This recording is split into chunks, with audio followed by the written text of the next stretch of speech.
Hello అండి. నా పేరు మహతి. నేను ఇప్పుడు చెప్పే కథ యశోద కైలాస్ పులుగుర్త గారు రాసిన సరైన నిర్ణయం. పాస్పోర్ట్ రెన్యువల్ చేయించుకోవాలని రీజనల్ పాస్పోర్ట్ ఆఫీస్కి వెళ్ళిన వైజయంతి అక్కడ కౌంటర్లో కూర్చుని దరఖాస్తులను పరిశీలిస్తున్న ఒక అమ్మాయి వైపు పరీక్షగా చూసింది. హేమంత్ కదూ అనుకుంది 10 సార్లు. తన వంతు వచ్చినప్పుడు ఏదో సందేహం వచ్చి ఆ అమ్మాయి తలెత్తి ఏదో ప్రశ్నించబోతూ వైజయంతి ముఖం చూసి అలా ఉండిపోయింది. క్షణంలో తేరుకుంటూ వైజయంతి నుండి దరఖాస్తుతో పాటు కావలసిన డాక్యుమెంట్స్ అందుకొని, కొంచెం సేపు వెయిట్ చేయండి మేడం, మీకు టోకెన్ నంబర్ వస్తుంది అంటూ తన పనిలో నిమగ్నమైపోయింది. ఒక గంట తర్వాత వైజయంతి తన పని పూర్తి చేసుకుని బయలుదేరుతుంటే, అత్తయ్య అంటూ వెనుక నుండి పిలుపు వినిపిస్తే మెరుపులా వెనక్కి తిరిగి చూసింది. హేమంతి. కాఫీ తాగుతూ మాట్లాడుకుందాం, ఒక 10 నిమిషాలు బ్రేక్ తీసుకుని వచ్చాను, మిమ్మల్ని ఇబ్బంది పెడుతున్నందుకు క్షమించండి అంటూ ఆ కాంపౌండ్లో ఉన్న కాఫీ షాప్కు తీసుకెళ్లి 2 కాఫీలకు ఆర్డర్ ఇచ్చింది.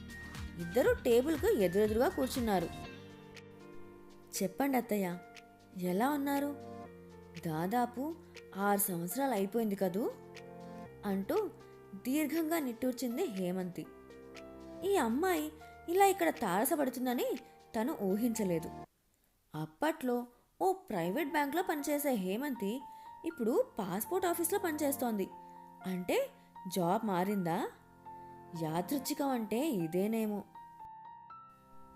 అసలు తను హేమంతిని జీవితంలో మళ్ళీ కలుస్తానని అనుకోలేదు. బంధాలు శాశ్వతంగా తెగిపోయిన తర్వాత ఈ కలయికలకు అర్థం ఉందా? తాను నో అని చెప్పే అవకాశం లేక ఇలా ఇరుక్కుపోవాల్సి వచ్చింది. అయినా తమను కాదని శాశ్వతంగా వెళ్ళిపోయిన ఆమెకు ఉండాలి గిల్టీనెస్. సిగ్గు లేకుండా తను వెళ్ళిపోతుంటే పిలిచి మరీ మాట్లాడుతుందా? అత్తయ్య, ఏం ఆలోచిస్తున్నారు? కాఫీ చల్లారిపోతుంది, తాగండి. ఆమె మాటల్లో ఎంతటి ఆత్మీయత! అప్పటికీ ఇప్పటికీ అదే మార్ధవం ఆ గొంతులో. ఎందుకో గతం గుర్తొచ్చి కాఫీ కాలకుట విషంలా అనిపించింది. ఆమె సమక్షంలో ఒక్క క్షణం కూడా ఉండలేని అసహనం. ఉంటాను Hemanthi, thanks for your coffee అంటూ అక్కడ నుండి వడివడిగా కదిలి వెళ్ళిపోతున్న వైజయంతి వైపు అలా కొన్ని క్షణాలు చూసిన ఆమె కళ్ళల్లో సన్నటి కన్నీటి తెర. 2 రోజుల తర్వాత అమెరికా నుండి వంశీ ఫోన్. అమ్మా, నీ పాస్పోర్ట్ పని అయిందా? అయిపోయిందిరా, నిన్న పోలీస్ వెరిఫికేషన్ కూడా అయిపోయింది. మరో 2-3 రోజుల్లో పోస్ట్లో వచ్చేస్తుంది. ఏంటి గొంతు అలా డల్గా ఉంది? ఆరోగ్యం బాగుందా? హేమంతిని చూసినప్పటి నుండి తనకు మనసు బాగుండటం లేదు. వంశీకి ఆ సంగతి చెప్పాలనిపించలేదు. తనే ఇంతలా బాధపడుతుంటే వాడికి మానిపోతున్న గాయాన్ని తిరిగి రేపడం ఎందుకు? బాగానే ఉన్నా అంటూ సమాధానమిచ్చింది. సరే, జాగ్రత్తమ్మా, పాస్పోర్ట్ రాగానే మెసేజ్ చెయ్యి, టికెట్ బుక్ చేస్తాను. ఇదిగో చూడు వంశీ, మరీ దగ్గరలో కొనేకు. ఒకసారి డాక్టర్ దగ్గరకు వెళ్ళి చూపించుకోవాలి. అన్ని టెస్టులు చేయించుకోమంటే చేయించుకోవాలి కదా. సరేలే, ఒక 4 రోజుల వ్యవధిలో కొంటాను. శిఖరకు డెలివరీకి ఇంకా టైం ఉంది కదా. బాయ్ అమ్మా అంటూ ఫోన్ పెట్టేశాడు. గతం కళ్ళ ముందు కదలాడుతుంటే నిస్సత్తుగా సోఫాలో వాలిపోయింది వైజయంతి. ఒక్కగానొక్క కొడుకు తమకు. తనది భర్తది ప్రేమ వివాహం. ఇద్దరూ గవర్నమెంట్ పీజీ కాలేజీలో లెక్చరర్లు. తన భర్త సుకుమార్ మ్యాథ్స్ లెక్చరర్ అయితే తను ఫిజిక్స్ టీచ్ చేసేది. ఆనందంగా సాగిపోతున్న తమ అనురాగ దాంపత్యానికి చిహ్నంగా వంశీ పుట్టాడు. అత్తగారు మామగారికి కూడా సుకుమార్ ఒక్కడే. మామగారు పోయారు, అత్తగారు తమతోటే ఉండేవారు. తన కాలేజీకి వెళ్ళిపోతే వంశీ సంరక్షణ బాధ్యత అంతా ఆవిడదే. వంశీ పెరిగి పెద్దవాడవుతున్నాడు. చాలా బ్రిలియంట్ స్టూడెంట్. ప్రతి క్లాస్లోనూ టాపర్గా వస్తున్నాడు. వాడు ఇంటర్ 2వ సంవత్సరంలో ఉండగా అత్తగారు హార్ట్అటాక్ వచ్చి పోయారు. ఇంటికి పెద్ద దిక్కు పోయారని తను చాలా బాధపడింది. తనకు అత్తగారికి మధ్య ప్రేమాభిమానాలే తప్ప ఎటువంటి మనస్పర్ధలు లేవు. అందుకే ఆవిడ లేని లోటు తనని చాలా కదిలించింది. వంశీకి ఐఐటి ఖరగ్పూర్లో సీట్ వచ్చింది. అంతవరకు తమని ఒక్క క్షణం కూడా విడిచి ఉండనివాడు అంత దూరం చదువుకోవడానికి వెళుతుంటే చాలా దిగులు పడింది. సుకుమార్ తనను మెత్తగా మందలించాడు. ఒక లెక్చరర్ అయిండి కూడా అలా దిగులు పట్టంలో అర్థం లేదు వైజు అంటూ. వాడు 3వ సంవత్సరంలో ఉండగా ఒకరోజు సుకుమార్ తీవ్రమైన తలనొప్పితో వాంతి చేసుకుంటూ కాలేజీలో స్పృహ తప్పి పడిపోయాడు. ఆగ మేఘాల మీద హాస్పిటల్కి తీసుకెళ్లారు. కానీ అప్పటికే అతని ప్రాణాలు అనంతవాయువుల్లో కలిసిపోయాయి. బ్రెయిన్ హ్యామరేజ్తో చనిపోయినట్లు డాక్టర్లు నిర్ధారించారు. వైజయంతి లోకమే చీకటి అయిపోయినట్లు ఏడుస్తూ సొమ్మసిల్లిపోయింది. ఆ రోజు ఉదయం ఇద్దరూ కలిసి టిఫిన్ చేస్తున్నప్పుడు సుకుమార్ తనను జోకులతో నవ్వించాడు. ఎప్పుడు ఆరోగ్యంగా నవ్వుతూ కనిపించే తన భర్త ఇంకా తనకు కనబడడన్న వేదనతో అల్లాడిపోయింది. వంశీ కూడా డీలా పడిపోయాడు. వంశీ కోసం తను ధైర్యం తెచ్చుకుని జీవనం సాగించేది. ఖరగ్పూర్లో చదువు పూర్తి చేసిన తర్వాత పై చదువులకు యుఎస్ వెళ్తావా అంటే, లేదు, ఇక్కడే ఐఐఎంలో చదువుతా అన్నాడు. కలకత్తాలో సీట్ వచ్చింది. అక్కడ చదువు పూర్తవుతూనే హైదరాబాద్లో ఓ పెద్ద సంస్థలో మంచి ఉద్యోగం దొరికింది. వాడి ఉన్నతిని ఎదుగుదలను చూసి మురిసిపోవడానికి తన భర్త లేడు కదా అని దుఃఖించేది. కాలాన్ని నియంత్రించే శక్తి ఎవరికీ లేదు. ఆఫీస్ పని మీద అనేక దేశాలు వెళ్ళి వస్తున్నాడు వంశీ. ఉద్యోగం వచ్చి అప్పుడే 5 సంవత్సరాలు అయిపోయింది. వాడికి పెళ్లి చేయాలన్న ఆలోచన రాగానే తనే అడిగింది. నీ ఇష్టం అమ్మా అనేశాడు. ఎందుకో తన పెళ్లిపైన ఎక్కువగా స్పందించలేదు. మూడీగా ఉంటున్నాడు. వర్క్ టెన్షన్ అనుకునేది. ఎవరిదో బంధువుల పెళ్లిలో హేమంతిని చూసింది. చక్కని కనుముక్కు తీరు, సహజమైన నవ్వుతో అందంగా కనిపించింది. తల్లి తండ్రి ఆమె చిన్నతనంలోనే చనిపోతే బాబాయి పిన్ని హేమంతి బాధ్యతను తీసుకుని పెంచి పెద్ద చేశారు. ఎంకామ్ పాస్ అయి ఒక ప్రైవేట్ బ్యాంకులో పనిచేస్తోంది. హేమంతికి తండ్రి ద్వారా సంక్రమించిన ఆస్తిని బాబాయ్ జాగ్రత్తగా పరిరక్షిస్తున్నాడు. హేమంతి నచ్చిందా వంశీ అని అడిగితే మౌనంగా తలూపాడు తప్పితే మరేమీ మాట్లాడలేదు. హేమంతి కొత్త కోడలిగా ఆ ఇంట అడుగుపెట్టింది. నిజంగా హేమంత ఋతువు వచ్చిందేమో అన్నట్లుగా ఇంట్లో ఒకటే సందడి. అంతవరకు నిశ్శబ్దం రాజ్యమేలుతున్న ఆ ఇంట్లో హేమంతి రాక కొత్త వెలుగులు విరజిమ్మింది. అత్తయ్య, మీరు కూర్చోండి, నేను చేస్తా అంటూ తనని ఒక్క పని కూడా చేయనిచ్చేది కాదు. ఆ అమ్మాయికి అన్ని పనులు వచ్చు. ఎంతో ఆత్మీయంగా ప్రేమగా తనను చూసుకునేది. హేమంతి రాకతో ఆ ఇంటి స్వరూపమే మారిపోయింది. వారి పెళ్ళై సంవత్సరం పూర్తయింది. అమెరికాలో స్థిరపడిన చెల్లెలు విశాల తనని అమెరికా రమ్మనమని వీసా అవి ఏర్పాటు చేసింది. 2-3 నెలలు ఉండొస్తానని వంశీకి హేమంతికి చెప్పి బయలుదేరింది. చెల్లెలి బలవంతం మీద 6 నెలలు ఉండి తిరిగి వచ్చేసింది. వచ్చేసరికి హేమంతి ఇంట్లో లేదు. వంశీ ఇంట్లోనే ఉన్నాడు కానీ ఇల్లంతా ఏమిటో బోసిపోయినట్లుగా ఉంది. తను అడపా దడపా అక్కడుండే హేమంతితో మాట్లాడుతూనే ఉంది. తను వస్తానని తెలిసి కూడా ఇంట్లో లేదంటే వాళ్ళ బాబాయ్ ఇంటికి వెళ్ళిందేమో అన్న అనుమానంతో వంశీని అడిగింది. హేమంతి ఇక్కడ నుండి వెళ్ళిపోయిందమ్మా, మేమిద్దరం డైవర్స్కి అప్లై చేశాం అని చెప్పేసరికి నిశ్చేష్టురాలైంది. ఏమిటి వంశీ, డైవర్స్ ఏమిటి, మీకు మతిగానే పోయిందా అంటూ గట్టిగా అరిచింది. నేను చెప్తున్నది నిజమేనమ్మా, తనకి నాతో కలిసి ఉండటం ఇష్టం లేదట. తన మనసులో నేను లేనట. పెళ్లికి ముందే తను వేరే ఎవరినో ప్రేమించానని చెప్పింది. డైవర్స్ తీసుకుందామని తనే అంది. 1 వారం క్రితమే ఇక్కడి నుండి వెళ్ళిపోయింది. వంశీ చెప్తున్నది వింటుంటే తన మనసు మొద్దుబారిపోయింది. అంటే హేమంతి చూపించిన ప్రేమ ఆత్మీయత అంతా నాటకమా? తనకే ఇంత బాధగా ఉంటే వంశీ ఎంత తల్లడిల్లిపోతున్నాడో. హేమంతిని కావాలని కోడలుగా తెచ్చుకుంది, కానీ తను ఇష్టలేని పెళ్లి చేసుకుని నటించడం ఎందుకు? ఆమె బాబాయిని కలిసి హేమంతి చేసిన పనికి నిలదిద్దామనుకున్న తన ప్రయత్నాన్ని వంశీ ఆపేశాడు.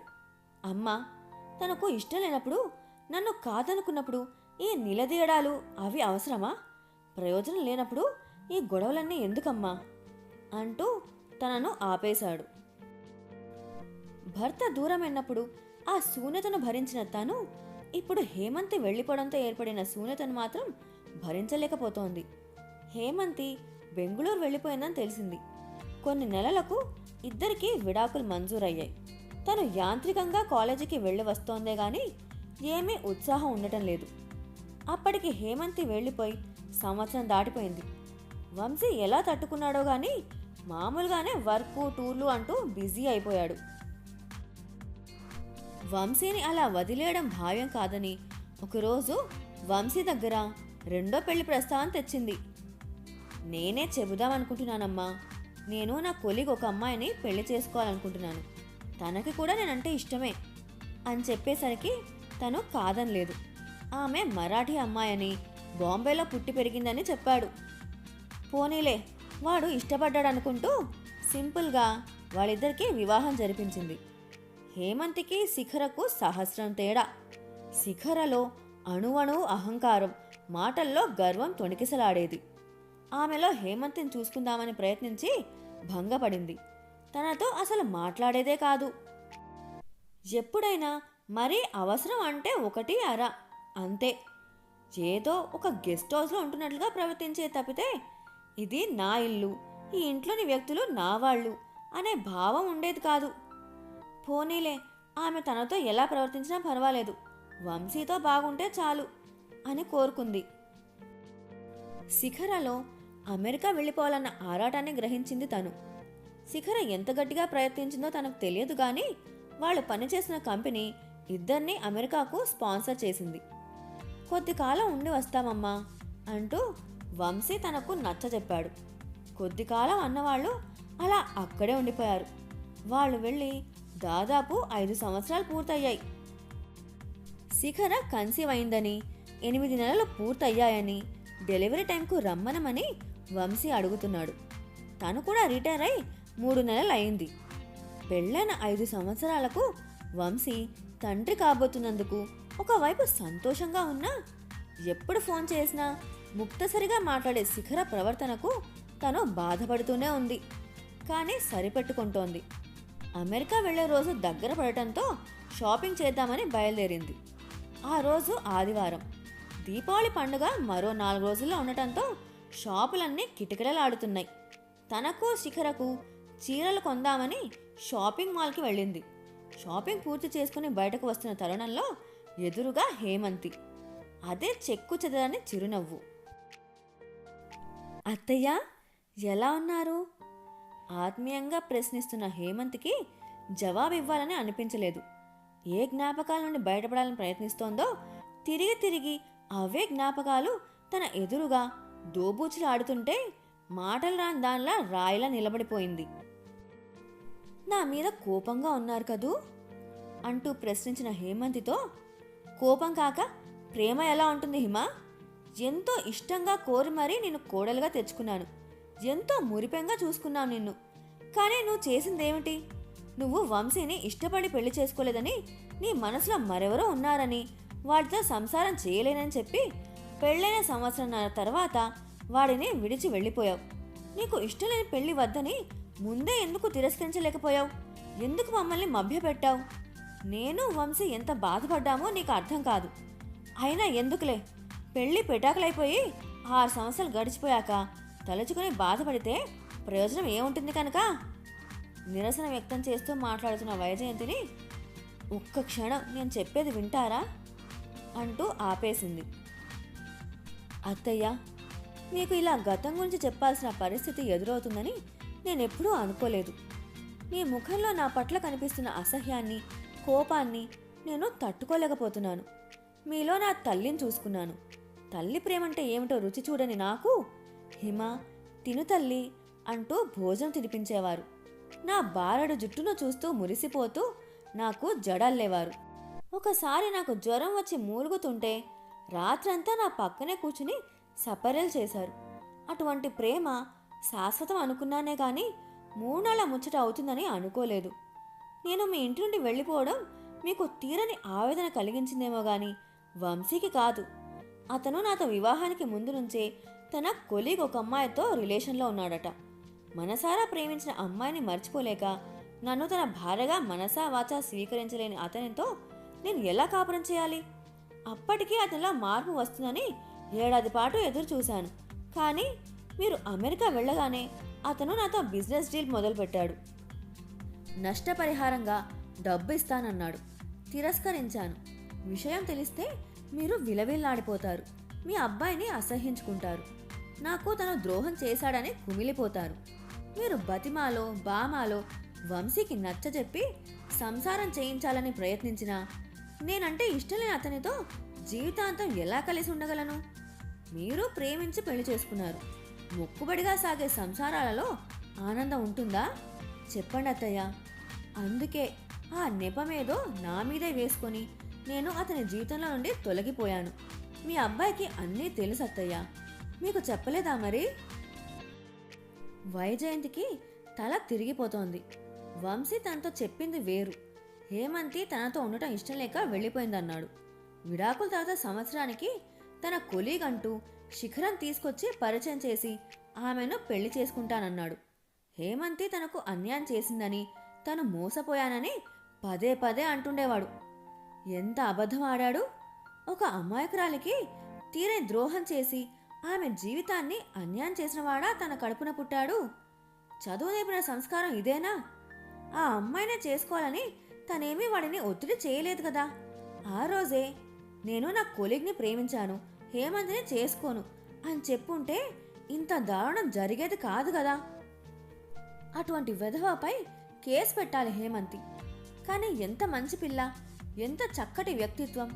నేను బాధపడతానని వాడు చేసిన తప్పుల్ని తన మీదే వేసుకొని ఇంకా తన మీద ప్రేమ చూపిస్తున్న హేమంతికి ఏమిచ్చి తను రుణం తీర్చుకుంటుంది? హిమాలయం వంటి ఆమె వ్యక్తిత్వం ముందు తను దోషిగా నిలబడింది. హేమంతితో తనకున్న అనుబంధం సంవత్సరమే అయినా ఎన్నో మధురమైన జ్ఞాపకాలను మనసులో దాచుకుంది. ఎంతటి ప్రేమ అభిమానం చూపించేది హేమంతి. ఇప్పుడు కూడా తనతో ఏ సంబంధమూ లేకపోయినా అత్తయ్య అంటూ ఎంత ఆత్మీయ పలకరింపు. శిఖర తెలుగు బాగా మాట్లాడుతుంది, కానీ తనని ఆంటీ అనే పిలుస్తుంది. అది కూడా ఎంతో అవసరపడితేనే. నీ భర్త పిల్లలు ఏం చేస్తున్నారు హేమంతి అన్న ప్రశ్నకు నేను పెళ్లి చేసుకోలేదత్తయ్య, పెళ్లి మీద నమ్మకం పోయింది అనేసి అక్కడి నుండి వీడుకోలు తీసుకుంది. వైజయంతి ఏదో దృఢ నిశ్చయానికి వచ్చింది. ఆ ఆలోచన రావడంతో మనసు తేలికైంది. అమ్మా, రేపే నీ ప్రయాణం. అన్నీ సర్దేసుకున్నావా? పాస్పోర్ట్, వీసా జాగ్రత్తగా నీ హ్యాండ్ బ్యాగ్లో పెట్టుకో. ఎప్పటికప్పుడు మెసేజ్ చేస్తూ ఉండు. వంశీ, నేను యుఎస్ రావడం లేదు. ఇప్పుడే కాదు, మరెన్నడూ రాను. నాకు నీకు ఇంకా ఏ సంబంధమూ లేదు. అదేమిటమ్మా, జోకా? కాదు, నిజం. హేమంతి గుర్తుందా? ఒకప్పటి నీ భార్య ఇన్నేళ్ల తర్వాత కనబడింది. అసలు విషయం తెలిసింది. నువ్వు ఇంతటి నీచుడివని ఇప్పటిదాకా తెలియదు. ఉంటాను, బాయ్ అంటూ ఫోన్ పెట్టేసింది. తన పాస్పోర్ట్, వీసా అన్నింటినీ చింపి అవతల పారేసింది. హేమంతి జీవితానికి ఒక అందమైన బాట ఏర్పరిచి ఆమెకు తగిన న్యాయం చేకూర్చే వరకు తనతోనే కలిసి ఉండాలని నిర్ణయించుకుంది. కోడలిగా దూరమైన ఆ బంగారు తల్లిని కూతురిగా ఇంటికి తీసుకొచ్చుకోవాలని హేమంతి పనిచేసే పాస్పోర్ట్ ఆఫీస్కు ఆ క్షణమే బయలుదేరింది వైజయంతి.